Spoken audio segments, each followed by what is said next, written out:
ଜନ୍ମ ମୃତ୍ୟୁ କାହା ହାତରେ ନାହିଁ। ତ ଏଇଟା ଶାସ୍ତ୍ରରେ ମଧ୍ୟ ଲେଖା ହେଇଛି। ଏଇ ଯୋଉ ବର୍ଷା ଋତୁ କୋଉ ବର୍ଷ କେତେ କଣ କ୍ଷତି କରିବ ତ କେହି ବି କହିପାରିବେନି।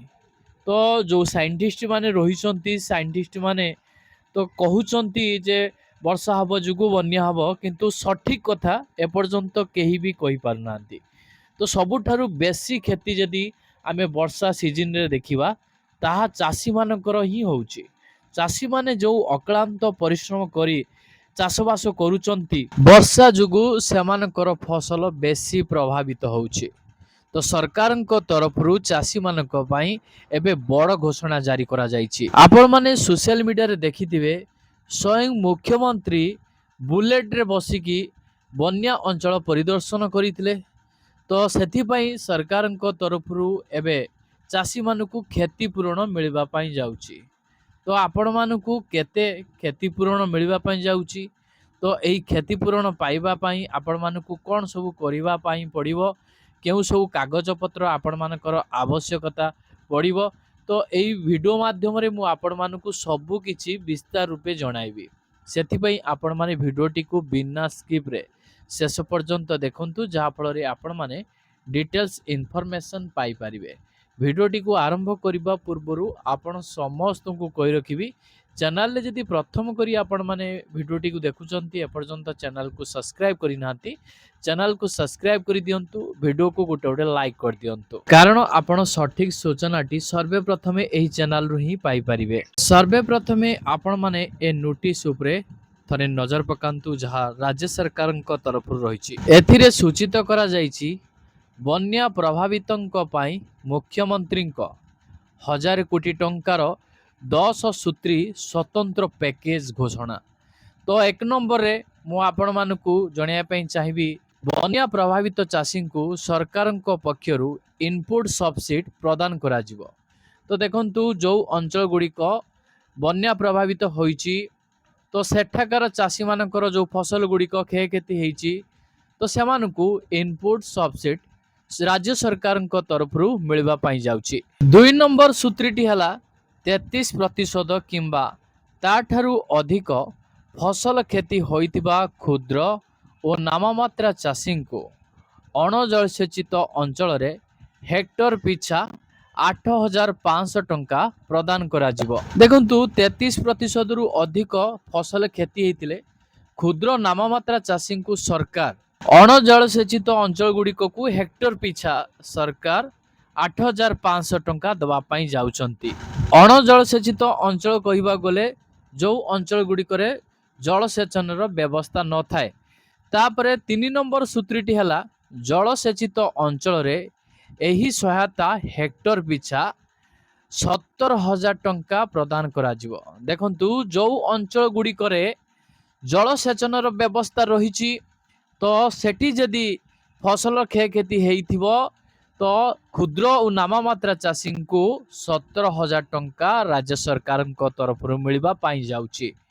4 ନମ୍ବର ସୂତ୍ରଟି ହେଲା ଆପଣମାନଙ୍କର ସମସ୍ତ ପ୍ରକାର ବାରମାସୀ ଫସଲ ପାଇଁ ହେକ୍ଟର ପିଛା 22,500 ଟଙ୍କାର କୃଷି ଇନପୁଟ୍ ସବସିଡି ପ୍ରଦାନ କରାଯିବ। ତ ଦେଖନ୍ତୁ, ଯେଉଁମାନେ 12 ମାସ ଧରି ଚାଷବାସ କରୁଛନ୍ତି, ତ ସେମାନଙ୍କୁ ହେକ୍ଟର ପିଛା 22,500 ଟଙ୍କା ଇନପୁଟ୍ ସବସିଡି ଦେବେ ରାଜ୍ୟ ସରକାର। ଦେଖନ୍ତୁ, ରାଜ୍ୟ ସରକାର 33%ରୁ ଅଧିକ ଫସଲ କ୍ଷୟକ୍ଷତି ହେଇଥିବା ଅଞ୍ଚଳ ଗୁଡ଼ିକକୁ, ତ ସେଠି କ୍ଷୁଦ୍ର ଓ ନାମମାତ୍ରା ଚାଷୀମାନଙ୍କୁ ଅଣଜଳସେଚିତ ଅଞ୍ଚଳ ଗୁଡ଼ିକରେ ହେକ୍ଟର ପିଛା 8500 ଦେବେ।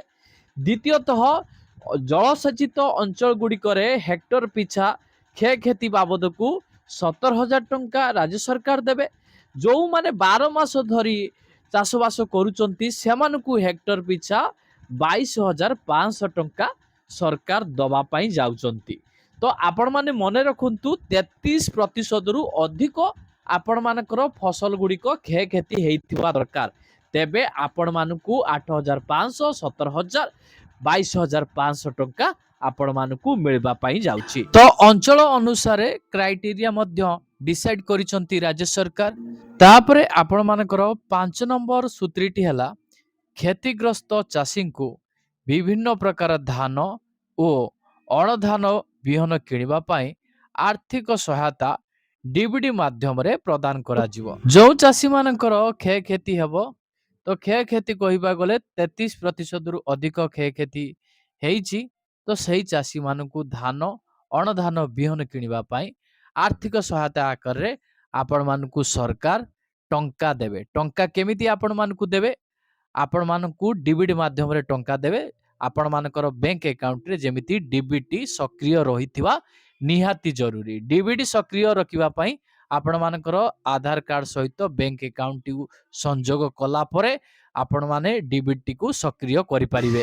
ତାପରେ ଆପଣମାନଙ୍କର 6 ନମ୍ବର ସୂତ୍ରଟି ହେଲା ସରକାରଙ୍କ ତରଫରୁ ସରକାରୀ ଓ ବେସରକାରୀ ମାଧ୍ୟମରେ ଆବଶ୍ୟକୀୟ ବିହନ ଚାଷୀମାନଙ୍କୁ କିଣିବା ପାଇଁ ଉପଲବ୍ଧ କରାଯିବ।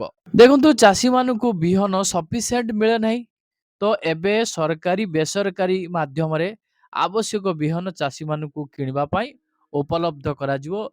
ସେମାନେ ଯେଉଁ ଟାଇପ୍ରେ ବିହନ କିଣିବା ପାଇଁ ଚାହୁଁଛନ୍ତି, ତାଙ୍କର ଆବଶ୍ୟକ ଅନୁସାରେ ବିହନ ଗୁଡ଼ିକକୁ ସରକାର ରଖିବେ। ସରକାରୀ ଓ ବେସରକାରୀ କ୍ଷେତ୍ରରେ ଉପଲବ୍ଧ ରହିବ। ଆପଣ ଯେକୌଣସି କିସମର ବିହନ ଆପଣ କିଣିପାରିବେ। ତାପରେ ଆପଣମାନଙ୍କର 7 ନମ୍ବର ସୂତ୍ରଟି ହେଲା କ୍ଷତିଗ୍ରସ୍ତ ଚାଷୀମାନଙ୍କୁ ପନିପରିବା ପାଇଁ ମାଗଣାରେ ମିନି କିଟ୍ ପ୍ରଦାନ କରାଯିବ। ତାପରେ ଆପଣମାନଙ୍କର 8 ନମ୍ବର ସୂତ୍ରଟି ହେଲା ବନ୍ୟା ପରବର୍ତ୍ତୀ ରୋଗ ପୋକ ନିୟନ୍ତ୍ରଣ ପାଇଁ 75% ପର୍ଯ୍ୟନ୍ତ ସବସିଡି ପ୍ରଦାନ କରାଯିବ। ତାପରେ ଆପଣମାନଙ୍କର 9 ନମ୍ବର ସୂତ୍ରଟି ହେଲା ଚାଷ ଜମିରେ ସମସ୍ତ ଜଳସେଚନ ବ୍ୟବସ୍ଥାକୁ ସଚଳ କରିବା ପାଇଁ ତୁରନ୍ତ ପଦକ୍ଷେପ ଗ୍ରହଣ କରାଯିବ। ତାପରେ ଆପଣମାନଙ୍କର 10 ନମ୍ବର ସୂତ୍ରଟି ହେଲା ଇଚ୍ଛୁକ ଚାଷୀମାନଙ୍କର ସ୍ୱଳ୍ପ ମିଆଦୀ ଖରିଫ କୃଷି ଋଣକୁ ମଧ୍ୟମ ମିଆଦୀ କୃଷି ଋଣରେ ପରିବର୍ତ୍ତନ କରାଯିବ। ଏହାକୁ ନେଇ ମୁଖ୍ୟମନ୍ତ୍ରୀ କଣ ସୂଚନା ଦେଉଛନ୍ତି, ଆସନ୍ତୁ ଶୁଣିନେବା। 1000 କୋଟି ଟଙ୍କାର 10 ସୂତ୍ରୀ ସ୍ୱତନ୍ତ୍ର ପ୍ୟାକେଜ ମୁଁ ଆଜି ଘୋଷଣା କରିବା ପାଇଁ ଯାଉଛି। ବନ୍ୟା ପ୍ରଭାବିତ ଚାଷୀମାନଙ୍କୁ କୃଷି ଇନପୁଟ ସବସିଡି ବାବଦକୁ ସରକାରଙ୍କ ପକ୍ଷରୁ ସହାୟତା ପ୍ରଦାନ କରାଯିବ। ଏଥିରେ 33% ଓ ତାଠାରୁ ଅଧିକ ଫସଲ କ୍ଷତି ହୋଇଥିବା କ୍ଷୁଦ୍ର ଏବଂ ନାମମାତ୍ର ଚାଷୀ ତାଙ୍କୁ ପ୍ରଥମରେ ଅଣ ଜଳସେଚିତ ଅଞ୍ଚଳରେ ହେକ୍ଟର ପିଛା 8500 ଟଙ୍କା ପ୍ରଦାନ କରାଯିବ ଏବଂ ଜଳସେଚିତ ଅଞ୍ଚଳରେ ହେକ୍ଟର ପିଛା 17000 ଟଙ୍କା ପ୍ରଦାନ କରାଯିବ ଏବଂ ସମସ୍ତ ପ୍ରକାରର ବାରମାସୀ ଫସଲ ପାଇଁ ମଧ୍ୟ ହେକ୍ଟର ପିଛା 22500 ଟଙ୍କାର କୃଷି ଇନପୁଟ ସବସିଡି ପ୍ରଦାନ କରାଯିବ। କ୍ଷତିଗ୍ରସ୍ତ ଚାଷୀମାନଙ୍କୁ ବିଭିନ୍ନ ପ୍ରଜାତିର ଧାନ ଓ ଅଣଧାନ ବିହନ କିଣିବା ନିମନ୍ତେ ଆର୍ଥିକ ସହାୟତା ଡିବିଟି ମାଧ୍ୟମରେ ପ୍ରଦାନ କରାଯିବ। କ୍ଷତିଗ୍ରସ୍ତ ଚାଷୀମାନଙ୍କୁ ମାଗଣାରେ ପନିପରିବା ମିନି କିଟ୍ ମଧ୍ୟ ପ୍ରଦାନ କରାଯିବ। ବନ୍ୟା ପରବର୍ତ୍ତୀ ରୋଗ ପୋକ ପରିଚାଳନା ପାଇଁ କ୍ଷତିଗ୍ରସ୍ତ ଚାଷୀମାନଙ୍କୁ ଏଥିରେ 75% ପର୍ଯ୍ୟନ୍ତ ସବସିଡି ପ୍ରଦାନ କରାଯିବ। କ୍ଷତିଗ୍ରସ୍ତ ଉଠା ଜଳସେଚନ ପଏଣ୍ଟ ଗୁଡ଼ିକୁ ଯୁଦ୍ଧକାଳୀନ ଭିତ୍ତିରେ ମରାମତି କରାଯିବା ପାଇଁ ଆର୍ଥିକ ସହାୟତା ଏଥିରେ ପ୍ରଦାନ କରାଯିବ।